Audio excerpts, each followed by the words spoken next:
Welcome to The Explainer. You know, we usually think about exercise as a personal health choice, right? Something between you and your gym membership.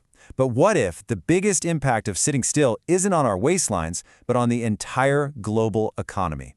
Today, we are going to completely reframe how you think about physical activity by uncovering the massive, hidden economic cost of staying put. So, let's just kick things off with a question that really flips this whole thing on its head. Do you have any idea what the price tag is for the world, for all of us, to just not move enough? And I'm not just talking about hospital bills. We're talking about a direct hit to our collective economic productivity. The answer, and this was way back in 2013, was already a staggering $67.5 billion every single year. That's a combination of direct healthcare spending and, maybe more importantly, lost productivity. Look, this isn't a rounding error. It's like a massive hidden tax on our global economic output, and believe me, that number has only been going up. And that huge number gets right to the heart of what we're digging into today, this hidden economic cost. We really have to stop looking at inactivity as just a personal health problem. When you look at it from a macroeconomic view, it is a structural break, actively slowing down economic growth for everyone. And here's a fascinating paradox the data shows us. As countries get richer, their populations actually tend to become more inactive, which, when you think about it, kind of makes sense, right? More desk jobs, more cars, more screens to stare at.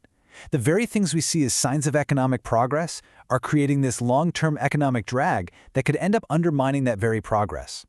Now, what's really interesting here is who we blame. For decades, the message has been all about willpower. You just need to try harder. But the argument here is that this is a total misdiagnosis of the problem. The root cause isn't that people are lazy, it's that our systems are broken. First off, we're dealing with a classic economic headache called externalities. The cost of one person's inactivity, things like higher public healthcare spending or a less productive team at work, isn't paid for by that person alone. Nope. It gets spread out across all of society through our taxes and business costs. And when you socialize the costs like that, the personal incentive to change gets a whole lot weaker. And second, there's this incredible concept called motor illiteracy. And it's a brilliant insight. It suggests that a huge chunk of the population just doesn't have the basic skills to move safely and effectively.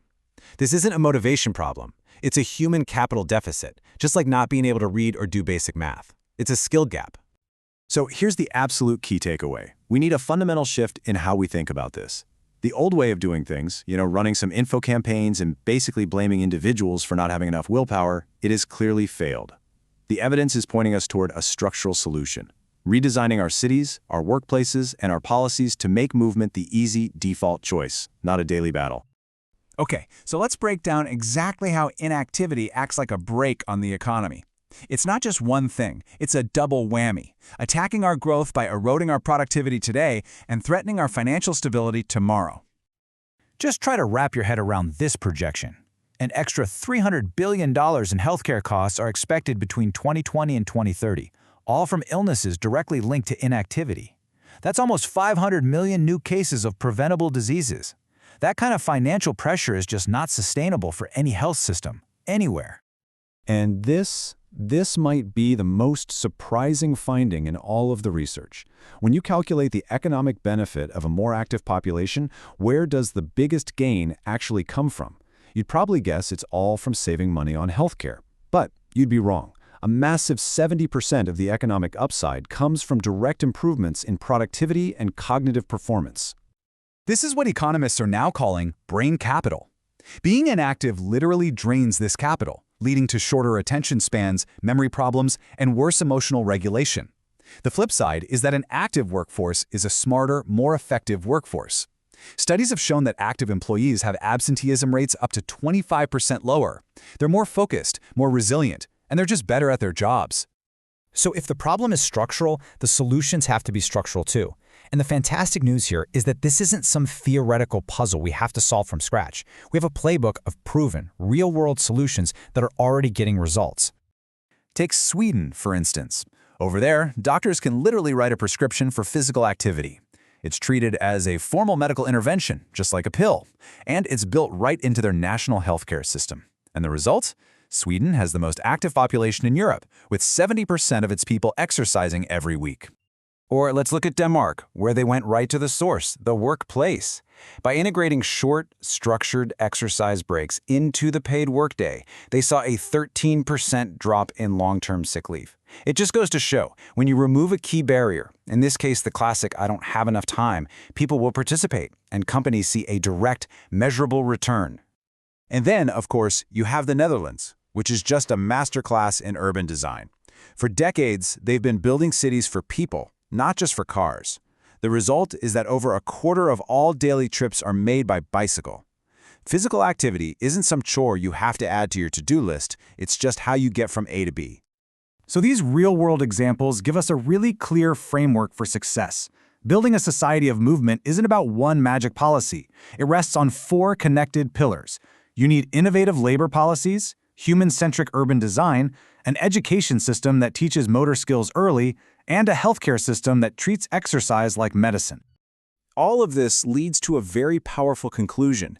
We need to stop talking about this as a cost and start seeing it for what it really is, one of the highest return investments a country can possibly make in its own economic future. The potential economic payoff here is just enormous. Projections for 2050 show that even a moderate increase in physical activity could add over $300 billion to global GDP. But in a high adoption scenario where we really get it right, that number skyrockets to over $760 billion annually. This isn't just about health anymore, it's about wealth. This quote really captures the economic logic perfectly. Every single dollar invested today to fight our sedentary lifestyles can translate into several dollars saved on medical bills and gained in productivity tomorrow. It is a strategic investment with a clear, positive, and frankly, massive return. Which leaves us with this final, powerful question to chew on. What if we started treating movement not as a hobby or as a personal choice, but as a piece of critical economic infrastructure, just as important as our roads, our energy grids, or our communication networks? Because all the data suggests that's exactly what it is.